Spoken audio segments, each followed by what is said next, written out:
الحمد لله على نعمة الإيمان الحمد لله على نعمة الإسلام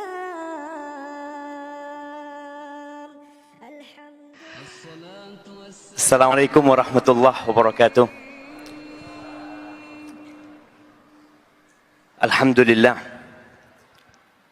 alladzi radda ilaina arwahana wa afana fi ajsadina wa adhina lana bidzikrih jalla jalaluh. Segala puji bagi Allah jalla jalaluh yang telah mengembalikan kepada kita arwah kita.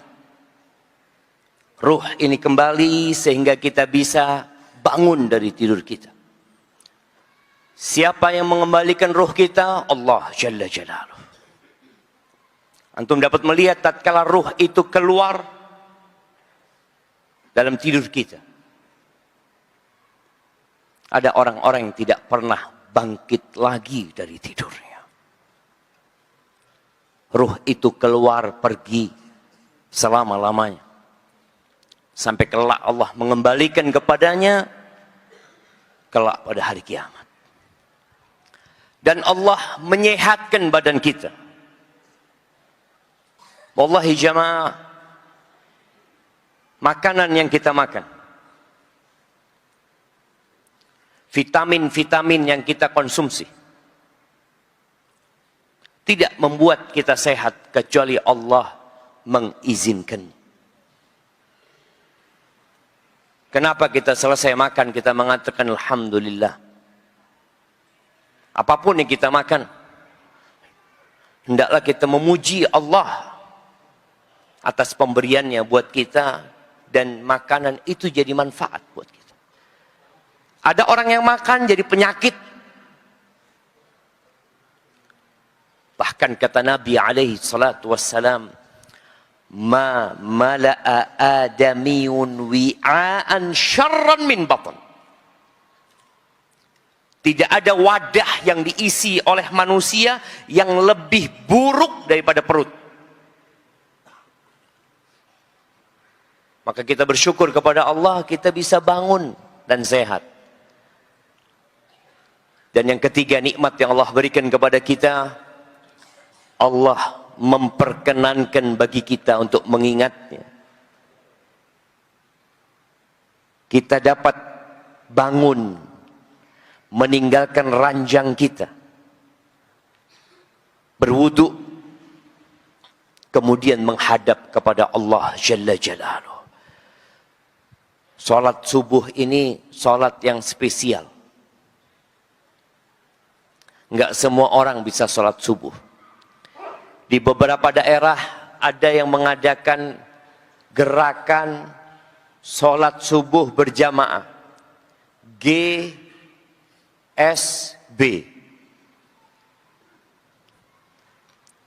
Ana tanya, kenapa kok milih sholat subuh? Sepi. Karena sepi masjidnya.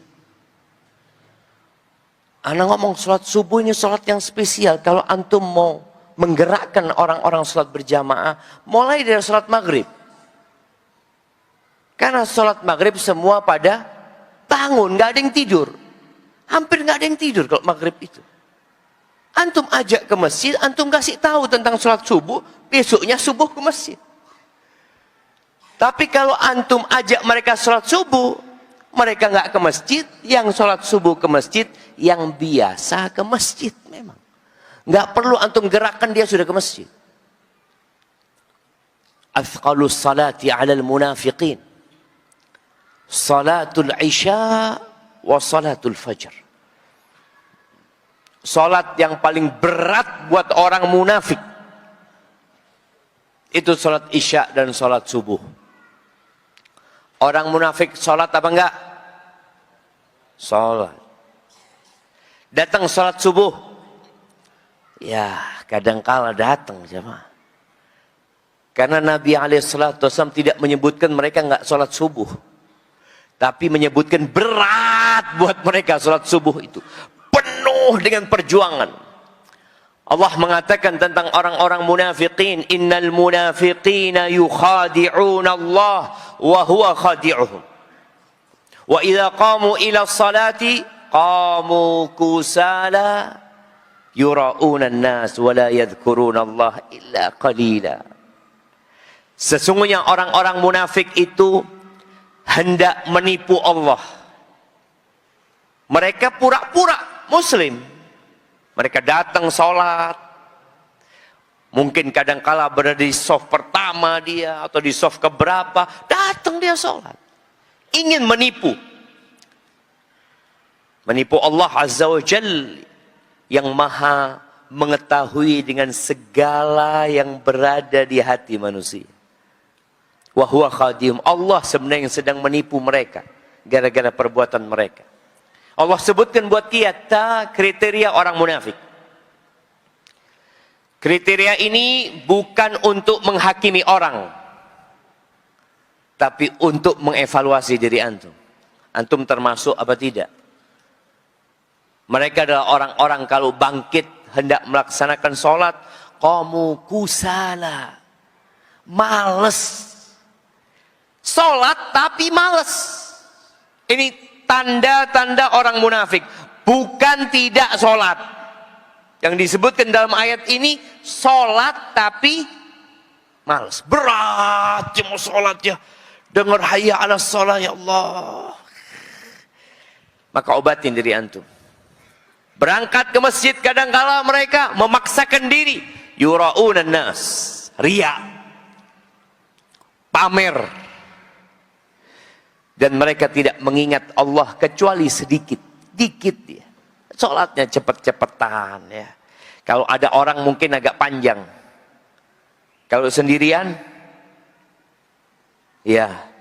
Yang penting ada gerakan yang dia lakukan. Mereka ingin menipu Allah dengan perbuatan mereka. Maka kita bersyukur kepada Allah bisa sholat subuh berjamaah. Dan semoga Allah mencatatnya dalam catatan kebaikan kita. Allahumma salli wa sallim wa zid wa barik wa an'im ala abdika wa rasulika sayyidina wa maulana Muhammadin wa ala alihi wa ashabihi ajma'in. Ya Allah, semoga salawat dan salam, berkah dan nikmat senantiasa Engkau curahkan untuk hamba kekasih-Mu, untuk baginda Nabi kita Muhammad alaihi salatu wassalam, yang beliau sudah menetapkan titik perjumpaan kita di telaga Nabi alaihi salatu wassalam. Semoga kita bisa minum di telaga Rasul sallallahu alaihi wasallam dan berada di belakang Nabi alaihi salatu wassalam tatkala beliau membuka pintu surga sallallahu alaihi wasallam. Amma ba'd, ahibati fillah. Tahun berapa anak ke masjid ini jemaah? Ada yang tahu? Nah, 17?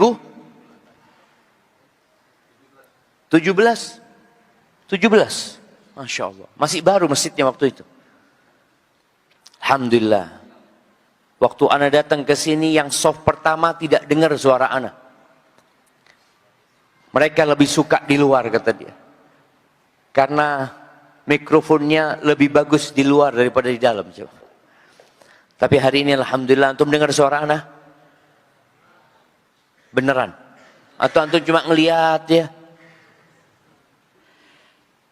Inna lillah wa inna ilaihi raji'un.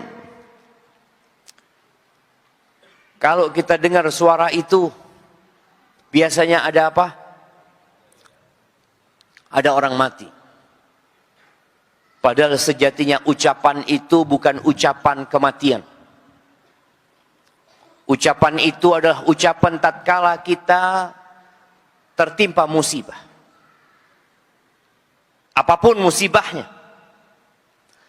Tatkala Allah Azza wa Jalla mengatakan tentang ujian yang Allah akan berikan kepada manusia. وَلَنَبْلُوَنَّكُمْ بِشَيْءٍ مِنَ الْخَوْفِ وَالْجُوعِ وَنَقْصٍ مِنَ الْأَمْوَالِ minal amwali wal anfusi wath thamarat wa basyiris sabirin. Allah mengatakan kami benar-benar akan memberikan ujian kepada kalian. Sedikit rasa takut, khawatir dengan masa depan, takut dengan kondisi anak-anaknya, takut dengan penyakit, takut dengan petaka itu sendiri. Ada ketakutan, kekhawatiran. Itu ujian dari Allah Azza wa Jalla. Takut di PHK, takut tidak diterima kerja, takut tidak bisa bayar kontrakan, takut tidak bisa melunasi hutang, kelaparan, ya,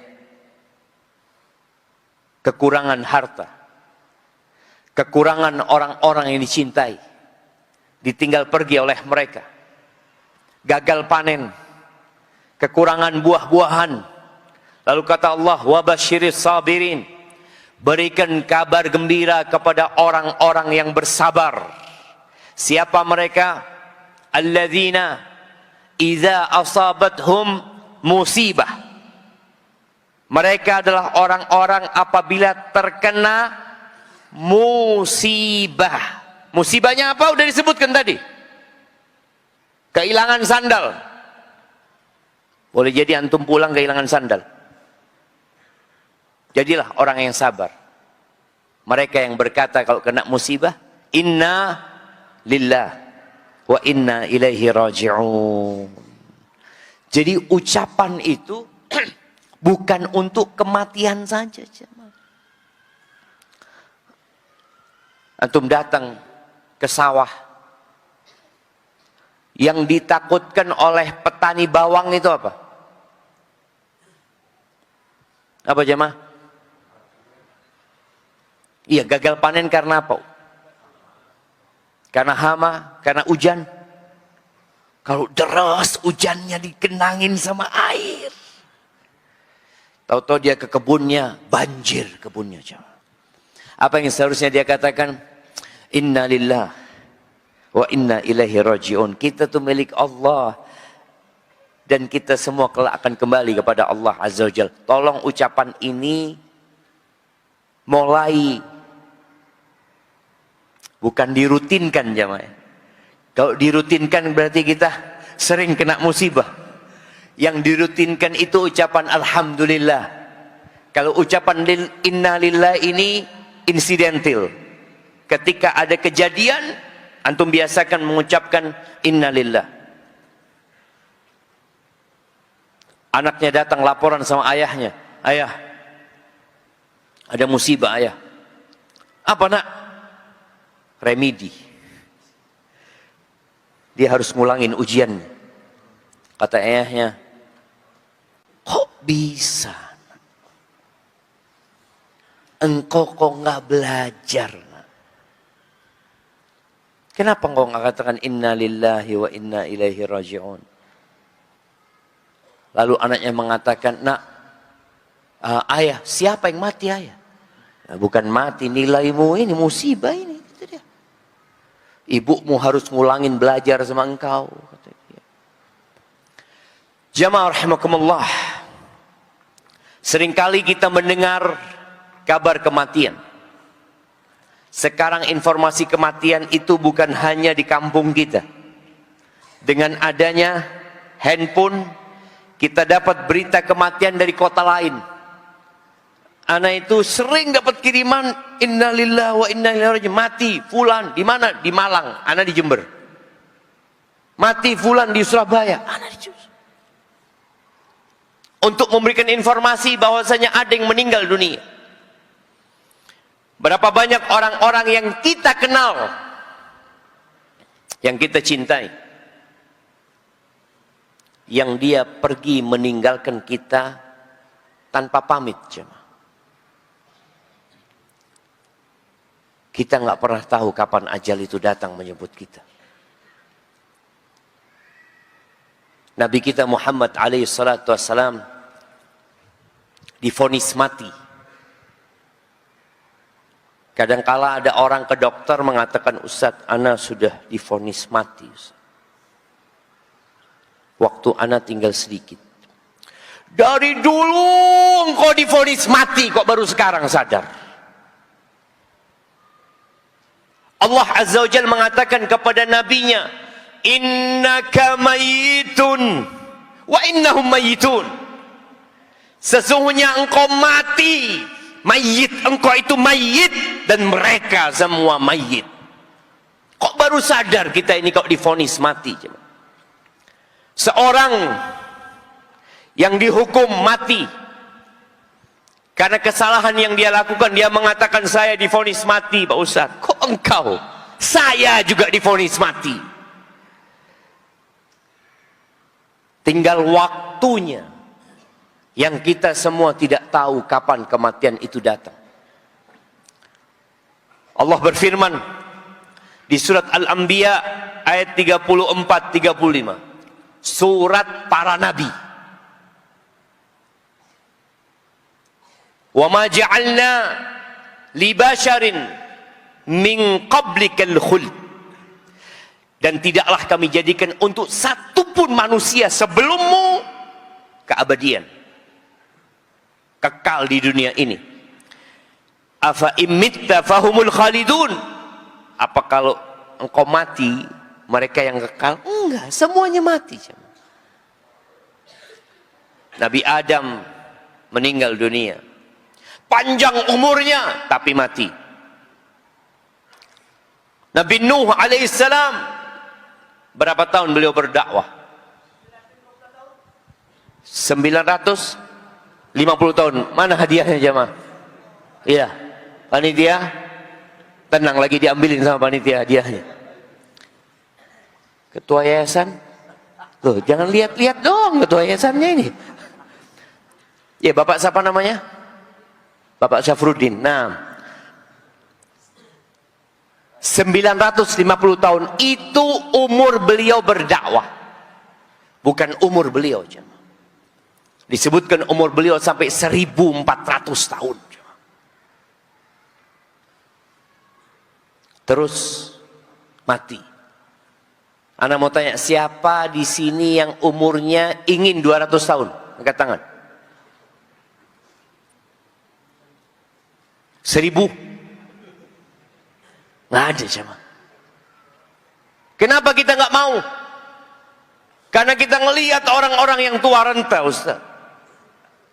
Kalau 1000 tahun tetap muda, mungkin ana berpikir, Ustaz. Tapi kalau 1000 tahun tua renta, di atas ranjang, turun dari ranjang didorong oleh kursi roda, siapa yang mau? Ustaz? Kita sadar bahwa kita nggak lama hidup di muka bumi ini. Allah Azza wa Jalla mengatakan, kullu nafsin dha'iqatul maut.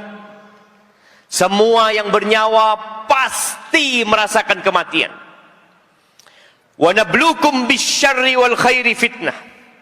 Dan kami memberikan ujian kepada kalian yang bentuknya kebaikan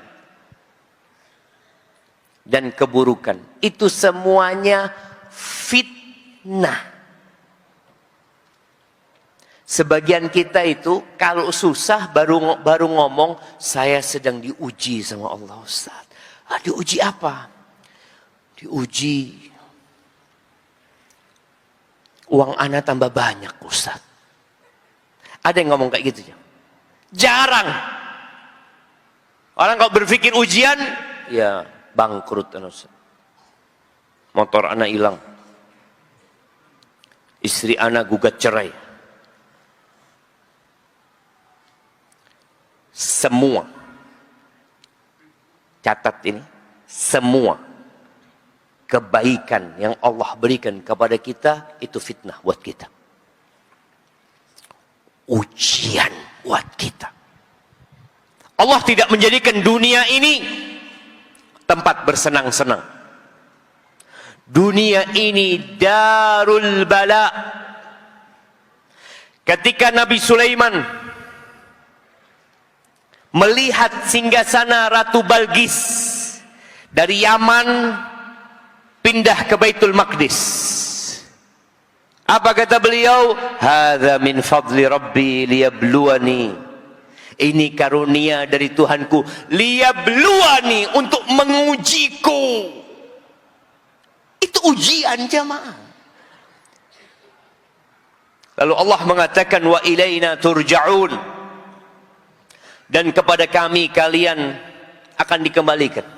Mau kemana engkau pergi, engkau mati, dan akan kembali kepada Allah Azza wa Jalla. Hanya saja sebagian orang mengatakan, kemana fulan? Fulan sudah kembali kepada rahmat Allah. Kau tahu dari mana? Allah itu punya dua di sana, tempat kembali di sana. Wa fil akhirati azabun syadid wa maghfiratun minallahi wa ridwan. Di sana yang ada neraka atau surga. Ini orang yang mati apakah benar kembali ke rahmat Allah? Belum tentu. Kalau dia orang soleh, kita harapkan kembali ke rahmat Allah. Dikasihi sama Allah Azza wa Jalla, kita doakan. Kalau dia orang jahat, ya kita doakan juga semoga Allah ampuni dosanya. Tapi kalau orang kafir, nggak ada kembali ke rahmat Allah. Yang ada kembali ke laknat Allah Azza wa Jalla. Pernah ada seorang yang datang ke salah satu ulama salaf yang bernama Daud At-Ta'i di kota Kufah.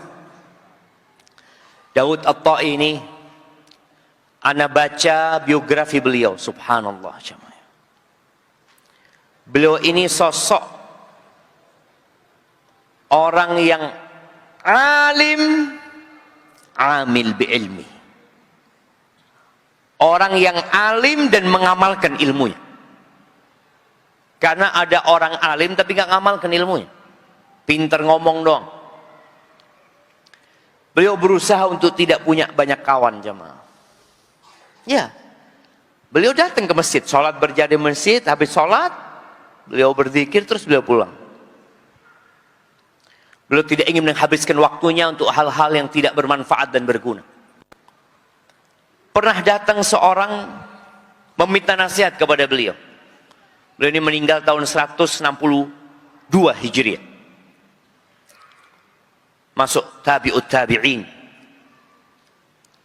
Ada orang mengatakan, ausini, kasih aku wasiat. Apa wasiat beliau? Askarul maut yantadhiruna, pasukan kematian sedang menunggu. Itu wasiatnya. Gimana kalau antum sedang di masjid, lalu ada orang yang mengatakan, Mas, ada 5 polisi di luar lagi nungguin antum. Polisi? Salah apa nak? Kata dia. Kebayang dia nunggu jamaah. Selesai kajian, ya Allah, polisi. Ustaz, kalau bisa jangan selesai kajiannya, Ustaz. Dia takut jemaah. Polisi. Atau ada yang ngasih tahu, Mas, itu ada preman 20 orang, semua bawa parang, lagi nungguin antum di pintu sana. Dan antum berbuat salah. Kira-kira bagaimana kondisi antum? Nggak mungkin antum selamat dari mereka. Ahibati fillah, Rasul sallallahu alaihi wasallam mengatakan, kullu bani Adam khata'. Semua anak manusia itu pelaku dosa. Siapa yang tidak berbuat dosa? Semua berbuat dosa. Gimana kalau sekarang antum dikasih tahu pasukan kematian menunggumu? Orang kalau ingat mati itu akan berubah. Dia akan menjadi lebih baik. Dia akan berubah, meninggalkan dosa dan kemaksiatan. Al-Bara' bin Azib radhiyallahu anhu meriwayatkan sebuah peristiwa yang dia alami sendiri. Dia mengatakan, bainama nahnu ma'an nabi sallallahu alaihi wasallam id absara jama'atan. Tatkala kita sedang bersama Nabi alaihi salatu wassalam, mungkin mereka lagi jalan atau duduk, tahu-tahu Nabi melihat sekelompok laki-laki di satu tempat, jemaah. Maka beliau bertanya alaihi salatu wassalam, alama ijtama'a haula. Orang-orang itu kumpul lagi ngapain gitu loh. Qila ala qabrin yahfirunahum. Mereka sedang gali kuburan ya Rasulullah. Mereka kumpul sedang gali kuburan. Fafazi'an nabiyyu sallallahu alaihi wasallam wa qama min baini yaday ashabihi musri'an. Nabi tiba-tiba bangun dari tempatnya, berangkat segera menuju ke orang-orang yang lagi kumpul itu. Hatta intaha ilal qabri fajatha alaih. Sampai beliau ke kuburan tersebut, lalu bersimpuh di depan kuburan itu.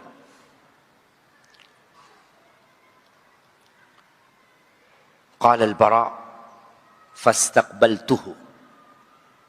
Bara' ngelihat Nabi bersimpuh, maka Bara' menghadapi Nabi di pinggir kuburan satunya agar dia melihat apa yang dilakukan Nabi sallallahu alaihi wasallam. Qal fabaka hatta balla thara min dumu'ihi.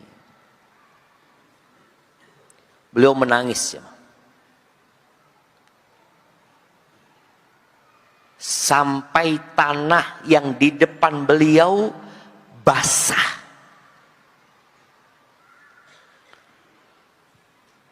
Itu Rasul sallallahu alaihi wasallam. Yang Allah sudah mengampuni dosa-dosa beliau yang lalu dan akan datang. Beliau yang dijamin masuk surga.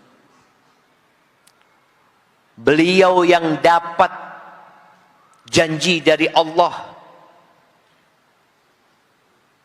akan dikasih tempat yang mulia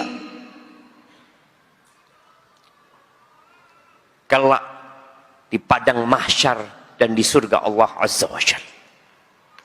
Beliau nangis sampai basah tanah yang di hadapan. Kita semua pernah nangis insyaallah. Nangis karena apa? Karena di PHK. Nangis karena sakit. Nangis karena sedih ditinggal mati orang-orang yang dia cintai. Tapi adakah di antara kita yang menangis karena takut kepada Allah Azza wa Jalla? Dia teteskan air matanya. Bukan karena luka, tapi karena takut kepada Sang Pencipta. Coba antum introspeksi diri. Selama antum hidup, berapa kali antum menangis karena takut sama Allah Azza wa Jalla? Thumma aqbala alaina. Lalu beliau setelah menyelesaikan air matanya, beliau menghadap kepada kami. Lalu beliau mengatakan, ai ikhwani, limithli hadzal yaum fa'a'iddu, limithli hadzal yaum fa'a'iddu. Wahai saudara-saudaraku, untuk yang seperti hari ini hendaklah kalian mempersiapkan diri. Untuk yang seperti hari ini hendaklah kalian mempersiapkan diri. Ahibati fillah, siapa yang mau menikah bulan ini? Antum, Masya Allah. Nanti minta hadiahnya sama Ustaz Aswan ya. Antum lihat Ustaz. Antum mau nikah bulan ini. Persiapannya mulai kapan? Berapa bulan antum mempersiapkan? 3 bulan. 3 bulan. Lihat, persiapan untuk nikah 3 bulan. Padahal nikah itu cuma sehari. Nah, selesai. Ada orang persiapan untuk wisuda. Berapa tahun dia mempersiapkan diri untuk wisuda? Ada yang 7 tahun. Karena nggak selesai-selesai skripsinya. Akhirnya baru selesai setelah 7 tahun. Persiapan untuk kematian berapa lama tuh? Antum mempersiapkan diri untuk bangun rumah, untuk beli mobil. Tapi untuk hari itu, banyak di antara kita yang lengah, tidak mempersiapkan diri. Ana ingat cerita seorang yang menceritakan orang lain. Ana dengar langsung dari orang yang cerita. Dia cerita, ada Fulan di Solo, cerita dulu dia. Fulan itu kalau beli baju 2. Beli baju 2. Satu dia pakai, satu dia sedekahkan. Kalau dia kasih belanja buat keluarganya 2. Satu buat rumahnya, satu buat pesantren. Satu buat rumah anak yatim. Pokoknya semua 2. Sampai ketika Allah berikan rezeki kepada dia, dia beli mobil. 2 dia beli mobil. Satu buat dia, satu dia sedekahkan. Anak-anaknya protes. Ayah, kalau baju 2 oke lah ya. Kalau uang belanja 2 iya, tapi mobil yang mending dikasihkan anak-anaknya lah ya. Katanya, nak, abah ini bukan hanya ingin pakai baju di dunia. Abah ini bukan hanya ingin naik mobil di dunia. Abah ingin nanti kalau mati, abah bisa gunakan itu semuanya. Itu ucapan Nabi SAW yang mengatakan limithli hadzal yaum fa'idu. Untuk yang seperti ini kalian siapkan. Tapi sekali lagi kita nggak mikir itu. Kita punya rumah bagus, masjid di kampung kita jelek. Nggak antum pikirkanlah itu masjid. Antum bikin keramik yang bagus di rumah antum, masjid lantainya rusak. Apa nggak kebayang antum, ana akan perbaiki keramik rumah ana di surga sebelum ana perbaiki keramik rumah ana di rumah di dunia ini. Bangun masjid. Yang kata Nabi alaihi salatu wassalam, man bana lillahi masjidan banallahu lahu baitan fil jannah. Barang siapa yang membangunkan untuk Allah masjid, untuk Allah, kalimat lillah ini syarat, karena yang bukan untuk Allah hanya akan jadi bala dan azab. Yang membangunkan untuk Allah, Allah akan bangunkan bagi dia rumah di surga Allah SWT. Ini persiapan jemaah. Antum bekerja jam 7 sampai jam 3. Sampai jam 4. Persiapan untuk apa? Untuk bayar kontrakan. Persiapan untuk apa? Untuk memberikan nafkah kepada keluarga. Jangan lupa untuk hari itu jemaah. Yang kata Nabi alaihi salatu wassalam, yadba'ul mayyit thalath. Yang akan mengantarkan mayit ke kuburan itu 3. Ahluhu, keluarganya. Maluhu, hartanya. Wa amaluhu, dan amalnya. Bagaimana kalau ini orang kaya jamaah, yang ngantarkan satu kampung. Dia punya anak buah banyak, mengantarkan dia. Dia punya popularitas.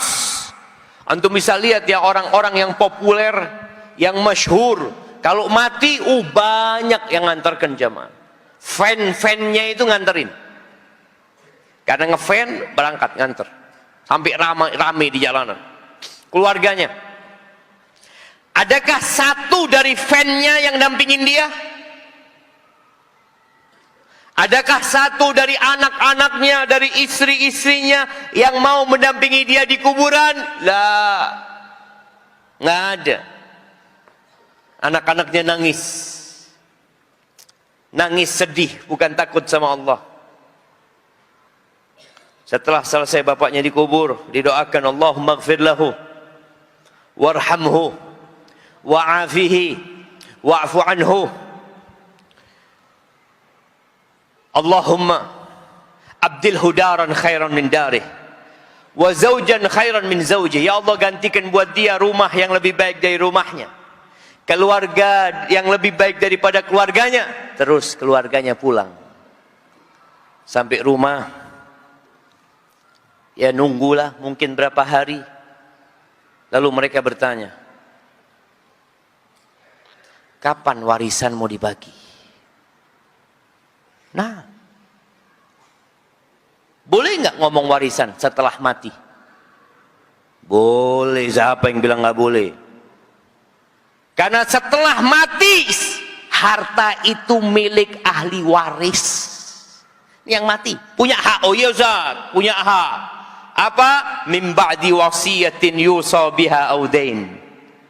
Kalau bicara warisan, bayari utangnya dulu, tunaikan wasiatnya dulu. Selesai itu udah selesai, yang mati selesai. Ustaz, belum basah kuburannya Ustaz, belum kering kuburannya Ustaz. Selesai. Dia di sana bukan sama uangnya. Dia di sana bukan sama keluarganya, sama apa? Amalnya. Dia ke sana sama amalnya. Makanya antum kok bingung sama hartanya, lu dia sama amalnya.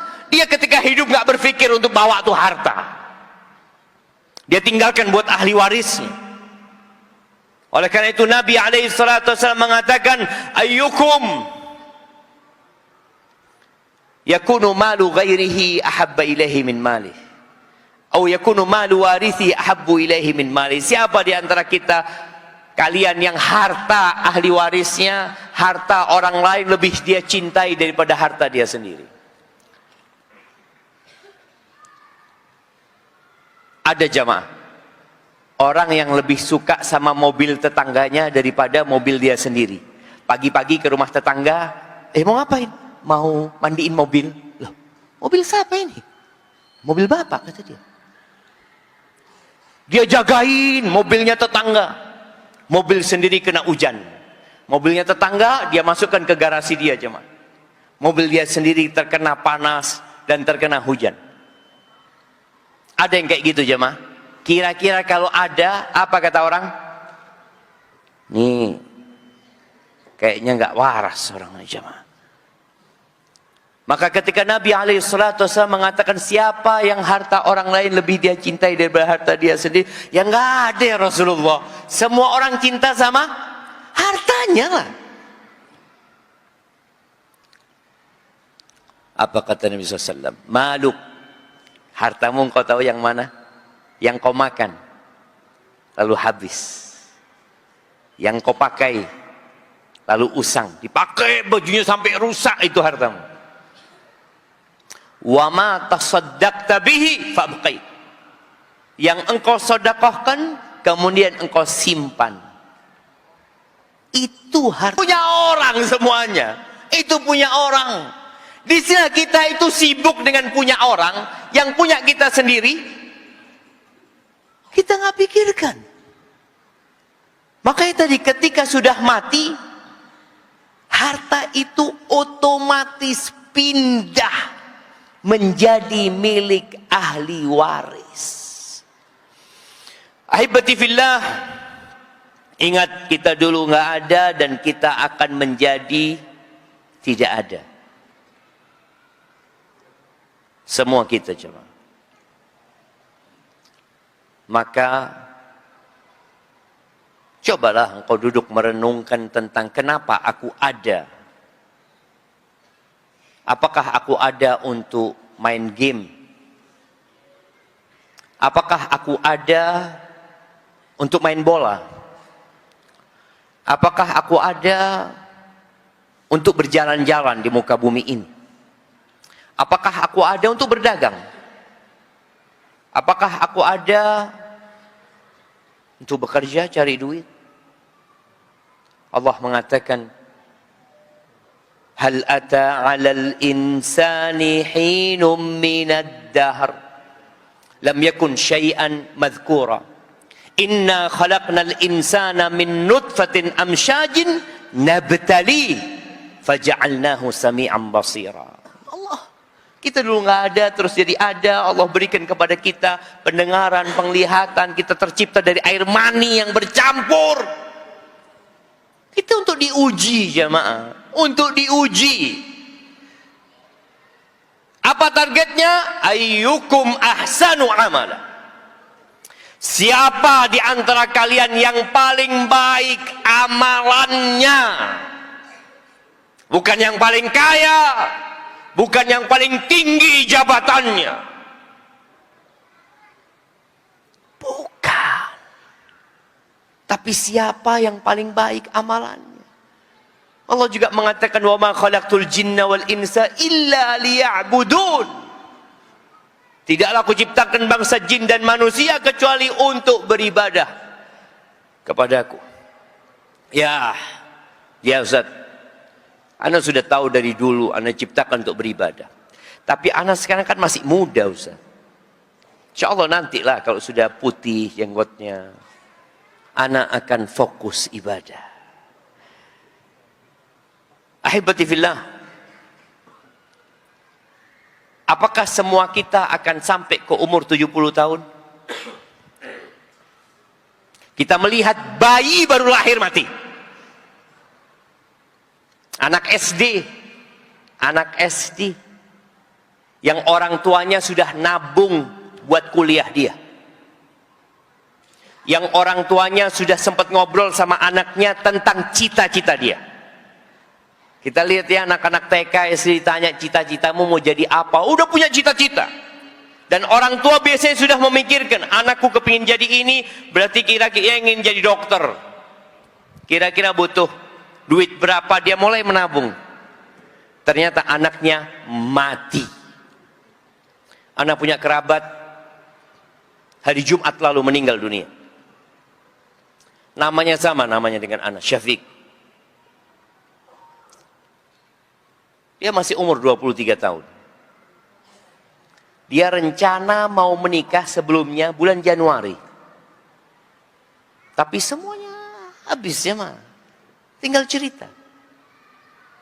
Dan di antara tanda bapaknya masih hidup, ibunya masih hidup, kakaknya masih hidup, pamannya masih hidup, dia mati. Nggak ada yang lihat umur.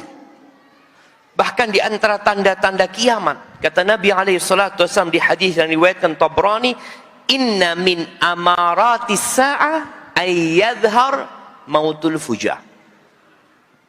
Di antara tanda-tanda kiamat itu, banyaknya munculnya mati mendadak. Itu tanda-tanda kiamat dan kita sudah melihat.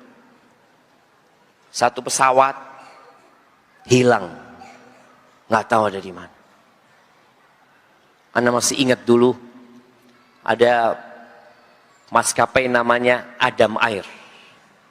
Masih ingat yang pesawat itu hilang jamaah. Yang orang-orang yang di pesawat itu hilang.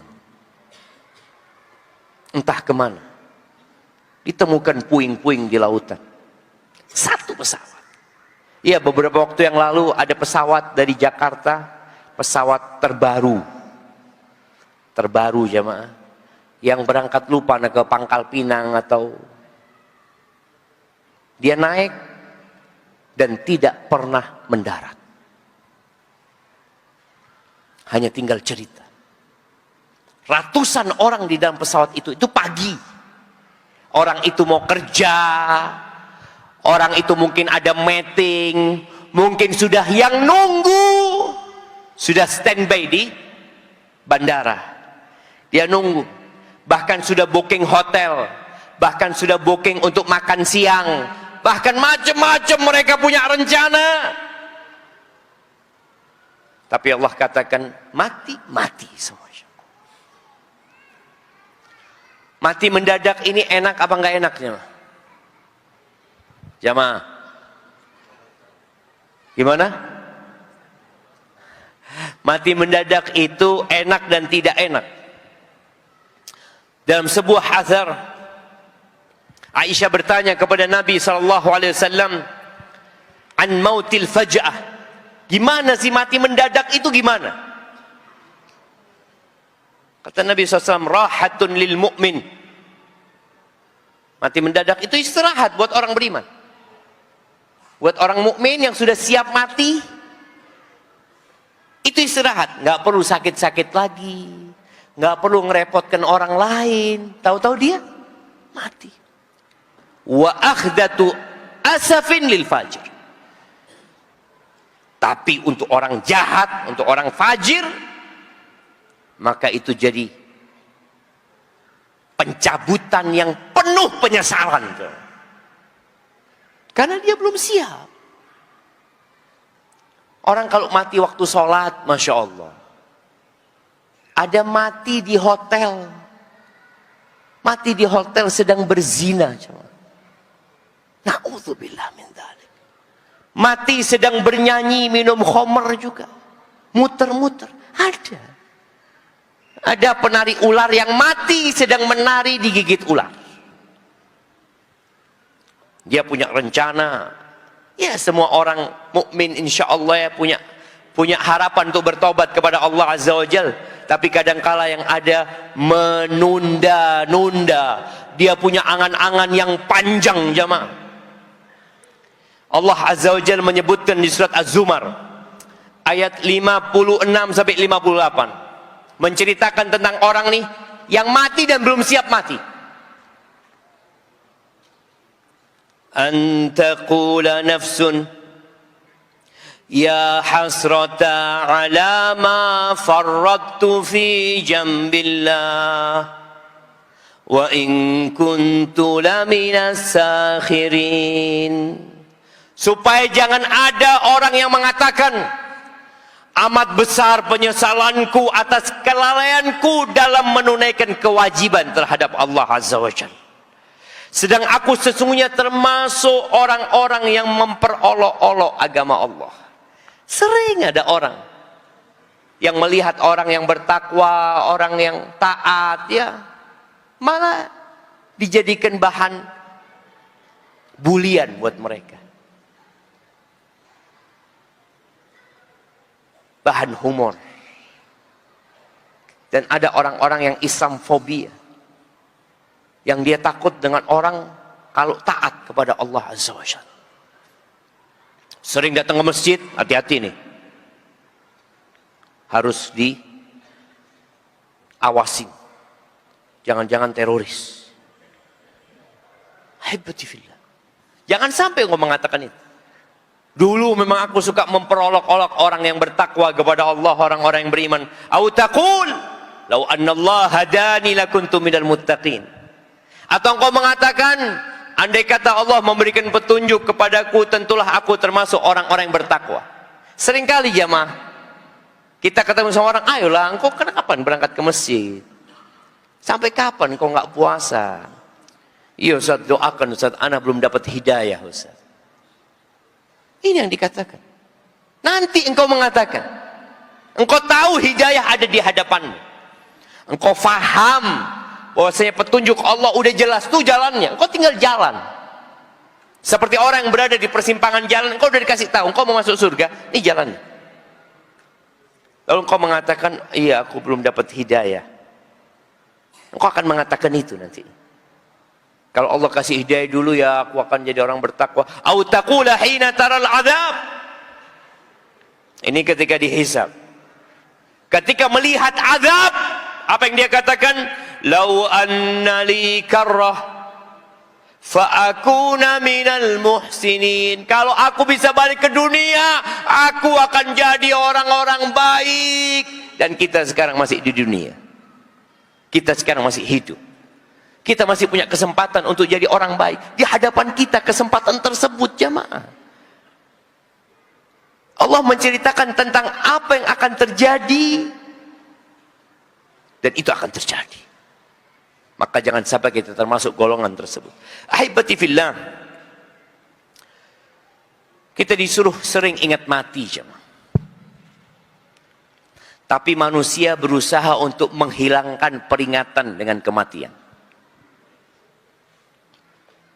Salah satu yang mengingatkan kita kepada matian itu ziarah kubur.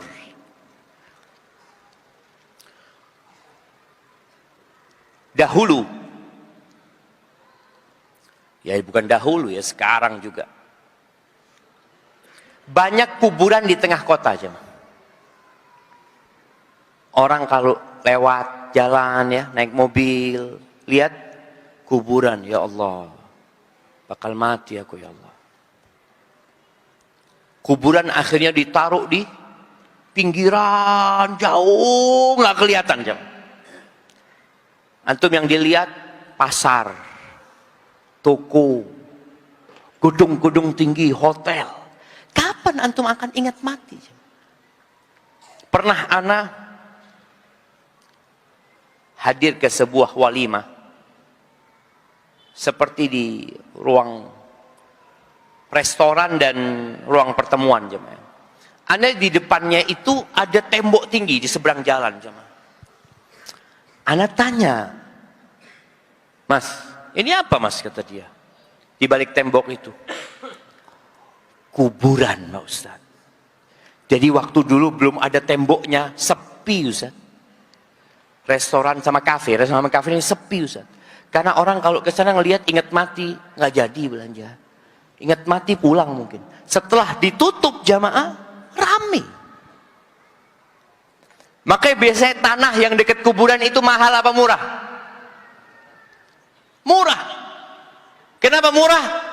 Karena membuat orang ingat mati terus. Rasulullah sallallahu alaihi wasallam dalam hadis yang diriwayatkan Ibnu Hibban rahimahullahu taala, beliau mengatakan aktsiru dzikra hadzimil ladzat. Kalian perbanyak mengingat pemutus penghancur kelezatan. Apa itu? Mati. Gimana orang ketika mau makan enak, tahu-tahu mati datang. Kelezatan dia putus di dunia ini. Dia akan berjumpa dengan mungkar dan nakir. Dia akan berada di tempat yang sempit dan dia akan dihimpit oleh kuburan tersebut. Ditinggal sama keluarganya. Dilupakan. Bahkan sebagian orang kuburannya udah nggak ada juga. Itu pemutus kelezatan. Kalau antum masih hidup, antum masih banyak merasakan kelezatan. Tapi mati selesai. Tinggal itu jadi azab atau jadi nikmat kuburan antum. Beliau mengatakan alaihi salatu wassalam, fama dzakarahu 'abdun qat wa huwa fi dhiqin illa wassa'ahu alaih. Tidaklah seorang hamba siapapun yang mengingat kematian dalam kondisi dia sedang sempit urusannya. Ada banyak masalah dia, tapi dia ingat mati, maka jadi luas buat dia. Dia akan mengatakan, aduh, hidup ini nggak lama, bentar lagi aku mati, kata dia. Jadi musibah, petaka dunia jadi ringan buat dia. Wala dzakarahu wa huwa fi sa'ah illa dhayyaqahu alaih. Kalau dia sedang nikmat hidupnya, sedang mendapatkan banyak rezeki, sedang dalam puncak karirnya, lalu dia ingat mati, maka dia jadi memandang kehidupan ini sempit, jemaah. Dia akan mengatakan hartaku, jabatanku, kedudukanku, semua akan aku tinggalkan. Itu manfaat dari mengingat kematian. Di antara manfaat lainnya, Ada nasihat dari Abu Darda agar kita hidup nyaman di dunia ini dengan mengingat kematian. Kata beliau, man aktsara min dzikril maut qalla hasaduhu wa qalla farahu. Barang siapa yang sering mengingat kematian, maka hasudnya, hasadnya, irinya, dengkinya akan menipis. Dikatakan tidak ada jasad kecuali ada hasad. Kita ada potensi untuk hasad, itu ada. Apalagi yang satu profesi, apalagi yang kawan. Kalau orang tidak kenal mungkin kita nggak hasad. Tapi kalau orang yang kita kenal tahu-tahu datang kajian, keluarkan handphonenya, insyaallah. iPhone 15 ya. Allahu Akbar. Keluar ternyata mobilnya sudah baru. Itu orang jadi hasad, ada perasaan itu. Bahkan ada orang yang jadi sakit perut. Mak-mak biasanya. Mak-mak ngelihat tetangganya beli emas 2 kilo. Pakai gelang emas ya mak. Tapi kalau ingat mati, hasad itu akan mengecil. Pedagang ini potensi hasad dengan toko yang di sebelahnya. Petani dengan sawah yang di sebelahnya. Tapi ketika dia ingat mati, apa sih, kenapa aku harus hasad lu? Long semua yang dimiliki sama orang itu akan ditinggal sama dia. Semuanya. Kenapa aku hasad dengan sesuatu yang bakal ditinggal? Dan kalau aku punya pun aku akan tinggal. Wa qalla farahu. Congkaknya, angkuhnya akan hilang. Gimana antum makan angkuh? Aku akan sombong. Antum akan merasa lebih dari orang lain, antum mati. Sama tuh. Makanya kalau antum ke kuburan jamaah, antum akan lihat di kuburan itu nggak bisa dibedakan mana yang orang kaya dan mana yang orang miskin, mana yang majikan dan mana yang pembantu, mana yang bos dan mana yang anak buah. Ada sama semuanya. Mungkin luarnya ada yang sama, kuburannya segitu. Kemudian ada nasihat dari Ka'ab al-Ahbar. Dia mengatakan, man dzakara al-maut hanat alaihi al-masaib. Barang siapa yang mengingat kematian, maka musibah-musibah jadi ringan. Ada seorang wanita, dia telepon ana. Dia kepingin jumpa sama ana. Rahimahullah. Dia sudah meninggal. Dia mengatakan, Ustaz, ana bisa ketemu sama Ustaz. Dia sama suaminya. Kenapa kata dia? Ana divonis dokter kena kanker stadium 4. Ustaz. Yang biasanya sudah nunggu mati. Musibah yang besar ini jemaah. Ketika ingat dengan kematian, jadi ringan musibah tersebut. Ya udah, bentar lagi engkau akan meninggal dunia. Dan musibah, penyakit tidak ada hubungannya dengan kematian. Antum kasih semangat orang yang kena penyakit parah, sampaikan kematian tidak ada hubungannya sama penyakit. Orang sehat mati. Jangan dipikir, oh kalau sakit bakal mati duluan, nggak ada. Berapa banyak kita melihat orang-orang tua yang sepuh yang sakit, menaun sakitnya, asyatulan minad dahar, nggak mati-mati. Yang merawat mati duluan. Ada seorang dokter yang ketika dia selesai shiftnya, dia ngomong sama satpamnya, nanti kasih tahu ya sama yang sakit itu, besok aku akan datang jam sekian. Ya, siap kata dia, malam hari ini jam. Ternyata dokternya nggak pernah datang ke dia jam. Kenapa?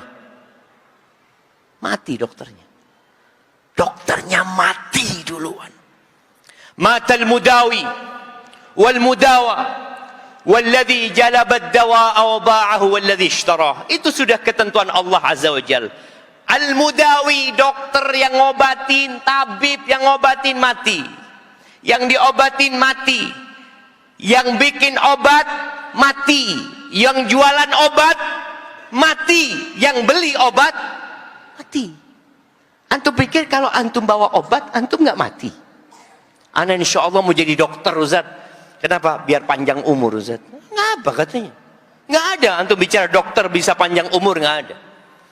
Dan ahibati fillah, orang yang ingat dengan kematian, dia akan mensegerakan taubat. Angan-angan dia akan pendek. Dan dia akan semangat beribadah. Maka saatnya kita mengingat kematian, antum melihat bagaimana persiapan antum. Apa yang sudah antum miliki, antum sudah punya rumah belum? Kalau belum punya rumah di sana, pikirkan rumah antum. Jangan sampai rumah antum di sana lebih buruk daripada rumah antum di dunia. Antum ingin punya kendaraan di sana, usahakan kendaraan di sana lebih baik daripada kendaraan antum di sini. Pakaian juga seperti itu. Karena kita banyak sodakoh jamaah, tapi biasanya yang kita sodakohkan itu yang sudah tidak kita sukai. Antum sodakoh baju yang sudah tidak layak. Gimana antum sodakoh baju baru? Gimana antum berbagi sesuatu yang antum cintai? Barakallahu fiik. Itu mungkin yang dapat Anda sampaikan. Semoga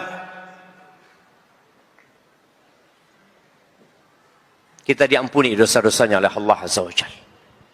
Dikuatkan semangatnya untuk beribadah. Dan jangan lupa antum mendoakan saudara-saudara antum yang ada di Gaza. Yang mereka tiap hari kematian itu sudah menjadi hal yang lumrah jemaah buat mereka. Maka berusahalah antum mendoakan mereka